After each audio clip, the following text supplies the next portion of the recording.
Ration cards रखने वालों में मुफ्त चावल की तकसीम का तेलंगाना में आगाज हो गया है। सुबह 6 बजे से दोपहर 2 बजे तक राशन की दुकानात के जरिए ये चावल फराहम किए जा रहे हैं। मरकजी और रियासती हुकूमतों के रहनुमाना खतूत के मुताबिक ये राशन तकसीम किया जा रहा है। गुज़िश्ता माह जारिया माह के कोटे के तहत हर इस्तेफादा कुरिंदा को 15 किलो चावल मुफ्त दिए जा रहे हैं। मुफ्त चावल की तकसीम का काम इस माह की 20 तारीख तक जारी रहेगा। किसी भी किस्म के तहदियात के बगैर हर कार्ड पर 15 किलो चावल फराहम किए जा रहे हैं। आम दिनों में खानदान के हर फर्द को तेलंगाना हुकूमत की जानिब से 6 किलो चावल फराहम किए जाते थे।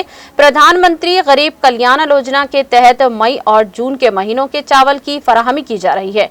हर फर्द को 5 किलो चावल फराहम करने का मरकजी हुकूमत ने फैसला किया है। गुज़िश्ता माह के कोटे को मिला कर जुमला 10 किलो और रियासती हुकूमत की तरफ से 5 किलो, इस तरह से जुमला 15 किलो चावल की तकसीम की जा रही है। अंत्योदया और अन्नपूर्णा कार्ड रखने वालों को क़ब्ल अज़ी के कोटे के अलावा मज़ीद 10 किलो चावल मुफ्त फराहम किया जा रहा है।